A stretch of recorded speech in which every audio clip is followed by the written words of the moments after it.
네, 최경영의 최강시사 경제합시다. 월요일은 명쾌한 경제 이야기 해보고 있습니다. 오늘도 박정호 명지대학교 특임 교수 모셨습니다. 안녕하십니까? 예, 안녕하세요. 예, 미국 정부가 지난주에 인플레이션 감축법 시행을 했습니다. 대통령이 사인을 했기 때문에 시행을 했는데 북미에서 조립하지 않은 전기차에 대해서는 보조금 지급을 중단하겠다. 이게 발효가 그냥 돼버린 거예요. 네. 대통령이 사인을 했기 때문에. 예. 이거는 우리 완성차 업체 입장에서는 지금 우리 완성차는 북미에서 전기차는 생산을 안 하고 있죠. 안 하고 있습니다. 예. 이러면 어떻게 되는 거죠? 사실 되게 당혹스러운 일이긴 한데요. 예. 업계 차원에서는 언젠가 올 일이 왔구나라고 생각을 하고 있었다. 이렇게 보시면 되겠습니다. 요 맥락을 좀 이해시켜 드리기 위해서는 어쩔 수 없이 약간 이 전에 있었던 상황인 태양광 업체에 대해서 미국과 중국의 견해를 좀 말씀드려야 될 것 같은데요. 예.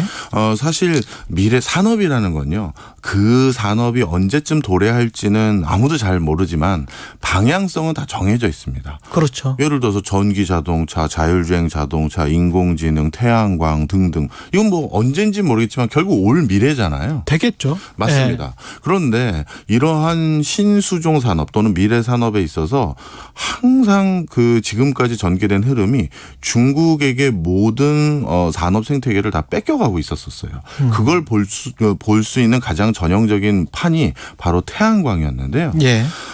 태양광 같은 경우는 융기 실리콘, 실리콘, 융기, 웨이퍼 등 이 태양광 설비를 구축하는 데 필요한 기초 소재나 부품에 대한 것들의 전 세계 수급량의 7, 80%를 중국이 장악을 한 상황입니다. 그런데 그 맥락을 보면 어떻게 했었냐면 그걸 막으려고 지금 자동차에서 이걸 하고 있다고 보시면 되기 때문인데 중국이 이 정해진 미래인 태양광 산업에서 자국 기업들이 그 전 세계적인 시장 지배력을 장악하기 위해서 어떻게 했냐면 먼저 중국 지자체와 정부가 수요처가 돼줬어요. 네, 우리가 사줄 테니 빨리 대량 설비를 구축해라. 라고 한 거예요. 그리고 사실 비즈니스 할 때는 민간하고 사업을 할 때는요. 민간은 나름대로 시장 규모가 훨씬 더 크긴 하지만 한 가지 걱정하는 게 돈 떼먹힐까 봐. 그렇죠. 근데 정부는 이 결제만큼은 확실하거든요. 정부가 보장해 주니까. 그러니까요. 예. 그러다 보니까 그 많은 민간 업체는 정부가 먼저 마중물이 돼서 얼마를 사주겠다. 어느 지자체에서 하겠다. 이런 순차적인 계획을 발표하게 나면 쉽게 얘기해서 대량 설비를 갖출 수가 있게 돼요. 그런데 이 대량 설비라는 게 어떤 산업적인 의미가 있냐면 지금까지 사실 뭐 우리 인류가 발견해낸 물건을 가장 싸게 만드는 가장 쉬운 방법은 대량 생산이거든요. 그렇죠. 그러다 보니까 중국이 중국 지자체와 중국 내수 시장에서 먼저 태양광으로 빠르게 드라이브를 걸고 거기에 부응하기 위해서 중국 업체가 대량 설비를 갖추다 보니 중국의 방금 말씀드렸던 실리콘이니 융기니 뭐 웨이퍼니 이런 태양광 관련한 부품 소재 가격이 다른 국가의 5분의 1 뭐 이런 금액으로 만들어지는 거예요. 그러다 보니까 우리나라도 이 태양광 산업 붐업이 일어났을 때 많은 굴지의 대기업과 벤더들이 우리도 하겠다라고 진출했다가 지금 다 그랬죠. 백기투항했거든요. 그렇죠. 작년인가요? LG가 마지막으로 태양광 패널의 전 세계 시장 점유율이 1%였는데 LG도 접겠다고 발표를 했어요. 중국 업체들이 다 먹어버린 거고. 먹어버린 겁니다. 그 과정에서 우리나라니까 우리나라 기업에 관심을 뒀지 미국도 어마어마한 기업들이 태양광 설비에 투자했다가 다 접었어요. 바로 이걸 막기 위해서 미국이 그때 어떻게 했냐면 그나마 했던 법이 지금 우리가 우려하는 WTO니 FTA니 이런 데 위에될 수 있는 조항이 상당히 많이 들어가 있는데 그거를 그때도 우려해서 그 당시에는 어떻게 했냐면 신장 위구르 강제 노동 방지법이라는 걸 만들었어요. 그때가 이제 트럼프 때네요. 네. 예. 그때 중국의 태양광 업체들이 이렇게 저가로 물건을 만들 수 있는 근원적인 이유가 뭔가 봤더니 신장 위구르 지역에서 굉장히 저렴한 노동자와 거기에서 일어나는 일들이 근원적인 어떻게 보면 비교 우위라고 할까요? 그런 요인이 있었던 거예요. 그래서 신장 위구르 지역에서 강제 노동이 일어나는 그런 것으로 만들어진 물건은 안 사겠다 이렇게 했는데 이 법이 너무 효과가 약했던 거죠. 그렇죠. 자, 그래서 결과는 어떻게 됐느냐. 지금은 태양광 산업에서 A부터 Z까지 일괄 공정을 갖춘 나라는 중국이 유일하고요. 다른 나라는 다 산업이 거의 고사 직전까지 와 있었습니다. 예. 자, 그런데 작년에 중국의 자동차 산업이 어떤 상황이 됐냐면요. 이대로 중국 자동차 산업을 놔뒀다가는 이것도 미래 자동차 시장인 전기 자동차에서 똑같은 일이 전개될 가능성이 높다라는 우려가 여기저기서 나왔는데, 첫 번째로 중국 내부의 자동차 브랜드는 원래 중국에서만 쓴다라는 게 우리의 고정관념이었잖아요. 예. 그런데 작년도에 어떤 일이 있었냐면 중국 자동차 브랜드가 해외 수출이 200만 대가 돌파됐어요. 200만 대? 예, 처음 있는 일이고요. 그런데 이 200만 대 돌파라는 숫자가 2020년에 비해서 2배 증가한 숫자예요. 그러니까 얼마나 급성장하고 있는지 쉽게 알 수가 있고요. 예. 그다음 뿐만 아니라 그 자동차라는 건 원래 고급차를 만드는 기술이 있어야지만 그렇죠. 거기 들어갔던 기술이 중저가로 내려오는 거거든요. 그렇죠. 그래서 고급차 자동차 시장을 누가 가지고 있느냐가 굉장히 중요한데 중국에서는 고급차 시장을 30만 위안, 우리나라 돈으로 한 5,500만 원 정도 될 텐데요. 예. 이 정도 이상이 돼야지만 고급차 시장이라고 부르는데, 여기에서도 중국 자체 브랜드가 약진을 보이고 있어요. 약 9만 대 이상 판매된 것도 이번이 처음이었어요. 작년이.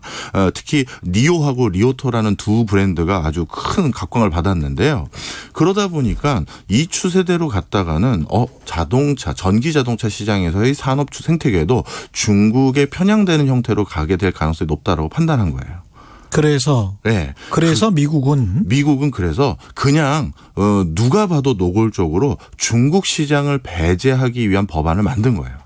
자동차를 미국 내에서 생산해야지만 우리가 사줄게. 왜냐하면 전 세계 자동차 시장의 1등이 미국이긴 하니까요. 그렇죠.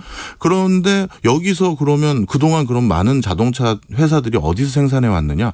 미국 아니면 중국이라고 봐도 과언이 아니거든요. 그렇죠. 그래서 네. 이제 중국에서 어느 정도 생산해서 우리한테 선정만 한 것도 받지 않겠다. 이런 의미고요. 여기서 생산해야 된다는 거고, 또 한 가지 이것만 가지고는 또 예전에도 이렇게 통상 압박이 이런 식으로 있었을 때는 진짜 나사 조일 거 빼고는 다른 데서 다 만들어서 그렇죠. 각각만 선적해서 미국 본토에서 조립해서 여기서 조립했습니다 한 적이 있었거든요. 그랬죠. 그러다 보니까 이번엔 하나를 더 넣은 건데 그 가장 중요한 그 부품인 전기 배터리.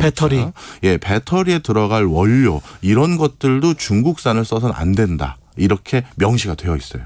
큰일 났네. 네. 그 오바마 때 생각을 해보면 뭐 한 50% 정도 부품만 해서 미국에서 조립하면 된다. 이런 게 점점 하다가 이제 미국에서 모든 걸 다 해야 된다. 이렇게 되는 거네요? 맞습니다. 진짜 모든 걸 다 해야 된다. 그리고 약간의 유예를 준 게 이제 광물 자원 때문에 미국에 없는 광물 자원이 있을 수 있으니까요. 그렇죠. 그래서 미국과 FTA를 체결한 국가에서까지는 허용한다 했는데 중국과 미국은 어떠한 통상 조약도 FTA 등에 준하는 이게 체결 안 돼 있으니 안 돼 있죠. 중국을 배제하기 위한 조치가 맞죠. 그러면 광물도 미국과 FTA를 체결한 국가들에서 해야 되면 뭐 남미랄지 미국이랄지. 네, 맞습니다. 예, 그렇게 되는 거죠. 자, 그런 맥락에서 이제 자동차 업계의 어떤 미래 생태계도 중국을 배제하고 미국 중심을 하려고 하는데요. 여기서 하나가 더 중요한 게 있습니다. 전기 자동차가 이슈화되기 시작하면서 자동차를 구매하는 소비자들의 그 관점이 바뀌었어요. 맞아요. 예전에는 고급차, 뭐 독일을 중심으로 한 고급차 살까 그냥 국산차 살까 이런 약간 그런 관점이었는데 이제는 독일 자동차 살까 뭐 국산차 살까 이게 아니라 전기차 살까 아직 한 번 더 내연기관으로 된 자동차 살까 이 소비의 패러다임이 바뀌었거든요. 그렇습니다. 이렇게 패러다임이 바뀌었을 때는 사실 후발주자들이라든가 라이징 스타들이 비집고 들어갈 틈이 생깁니다. 그게 테슬라였고. 그게 테슬라고 사실 미국 내부에선 테슬라보다도 현대차를 더 무서워했어요. 왜냐하면 얼마 안 된 걸로 기억하는데 블룸버그에서도 이런 보도가 나왔는데 제목이 그거였어요. 쏘리 테슬라였어요. 왜 뭐가 테슬라에게 미안하냐 하면 테슬라가 지난 물론 미국 시장 내에서 전기 자동차 시장 압도적인 1등은 테슬라인데요. 2등이 현기차예요. 그렇죠. 실제 예. 성장률은 테슬라보다 훨씬 빠릅니다. 우리는 다 가지고 있으니까 배터리랑. 맞습니다. 예. 네. 그러다 보니까 그때 그 외국에서 보도하는 논조들이 뭐였냐 하면 지금 미국의 전기차 시장에 가장 빠르게 침투하고 있는 자동차 브랜드로 현대차를 꼽고 있는 상황이고요. 그 성장률이 비약적으로 증가하고 있는 수준이었어요. 이제는 어떤 세계적인 뭐 독일 브랜드 가지고 싸우는 게 아니라 전기차를 살까 내연기관을 살까 했었을 때 현대차가 만든 전기 자동차라는 건 지금 전 세계적인 자동차 무슨 경연 대회에서 뭐 압도적인 1등을 하거나 이런 걸 지금 수상을 하고 있고요. 그렇죠. 일본 유튜버들이 현대차에서 만든 전기 자동차에서 품평한 걸 봤는데 도요타가 얼마 전에 전기 자동차 하나 출시했지만 전량을 리콜했거든요. 출시하자마자 문제가 생겨서 전량 리콜했어요. 그리고 본인 그 소비자들이 원하면 도요타의 다른 자동차로 다 바꿔주겠다고 할 정도로 이 결정적인 결함들이 있었던 거죠. 그만큼 전기 자동차로 시프트하는데 이렇게 성공한 국가 또는 나라. 기업들 예, 기업? 이게 많지 않거든요. 이런 과정에서 현대차 입장에서는 조금 이게 좀 고민이 될 수 있는 건 사실이다. 근데 하나만 더 말씀드리면 이 자동차가 워낙 복잡다기한 거라서 그렇죠. 네, 제가 말씀드릴 기회도 못 드리고 그냥 막 얘기하네요. 그런데 이러한 판도를요. 이미 우리나라 기업들뿐만 아니라 미국 기업들도 다 알고 있었어요. 어느 정도. 예. 왜냐하면 미국은 우리나라랑 좀 다릅니다. 어떤 법안이 만들어질 때요. 저도 워싱턴 DC 출장은 정말 자주 갔었는데 거기 항상 그 커피숍에서 그 커피 마시고 있으면 옆에 테이블들 얘기 나누는 거 보면 다 로비스트들 많죠. 예. 특히 어느 산업계에서 고용한 사람들에게 법안 만들어질 때 우리에게 유리한 조항 넣고 빼고를 그분들이 다 현장에서 이 의회 근처에서 조율하거든요. 그러다 보니까 이미 미국 자동차 업계는 다 알고 있었어요.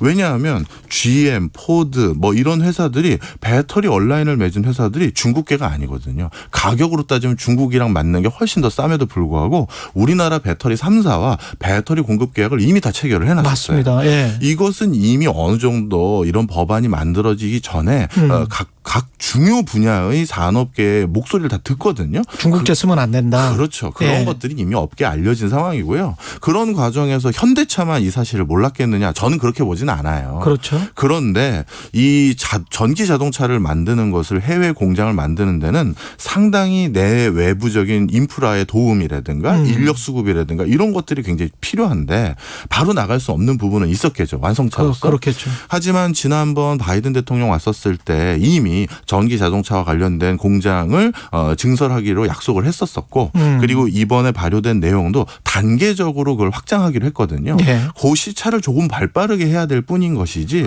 우리나라 업체 상당 부분은 이미 알고 있었었고요. 그걸 하나 더 알 수 있었던 게 배터리와 관련된 부품들. 배터리는 우리나라가 만들지만 그 소재는 중국에서 의존하는 비율이 올해 연도는 한 80% 이상이 되거든요. 예. 음극재니 양극재니 이런 것들이. 그런데 작년 올해 우리나라 2차 전지 그 벤더들이 이 음극재 양극재를 비롯한 이런 분야의 대거 증설이라든가 설비 투자를 더 늘려왔어요. 그러니까 우리 내부에서도 야 이거 조만간 심상치 않은 기조가 있을 거라는 건 알고 있었고 예. 그래서 지금까지 중국 부품이나 소재에 많은 의존이 한 건 사실이지만 아마 산업 한도가 2, 3년 안에 우리가 크게 바뀔 수 있는 교두보는 이미 산업계에서 준비를 좀 하고 있었다 이렇게 말씀드립니다. 근데 점유율이라는 게 초반 점유율이 굉장히 중요한데 네. GM, 포드, 테슬라가 초반에 치고 나가서 미국의 가장 큰 세계에서 가장 큰 규모의 시장을 장악을 해버린다면 현대차한테 기회가 없는 게 아닌지 그런 생각도 들고 2, 3년 안에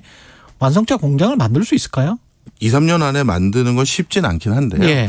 이것도 이제 또 한 가지 말씀을 드리면 이번에 보조금으로 주겠다는 금액이 우리나라 돈으로 1,000만 원입니다. 1,000만 원이요. 예, 적지 않은 돈이긴 합니다. 그런데 예전에도 이렇게 불공정하게 외국에 들어갔었을 때 더 비싼 가격으로 판매되는 경우에는 상대적으로 이거는 어떻게 보면 전 세계에서 누가 더 대량 생산을 하느냐를 가지고 가격을 낮출 수가 있거든요. 그렇죠. 그러다 보니까 현대차가 다른 지역에서도 전기차가 지금 굉장히 각광받고 있기 때문에 빠르게 전 세계 시장에서 규모의 경제를 먼저 실현한다면 그걸로 단가를 좀 낮추는 수밖에 없다. 낮추고 들어갈 수 있지 않을까 생각합니다. 그러면서 일단은 점유율을 높이다가 예. 그다음에 이제 좀 고급 전기차로 조금 올리는 그런 방법을 써야 되겠네요. 예, 그렇게 생각을 하고 있어요. 잘해야 되겠습니다. 아이고, 진짜 급박하게 돌아갑니다. 예, 경제합시다. 명지대학교 박정호 특임 교수였습니다. 고맙습니다. 감사합니다.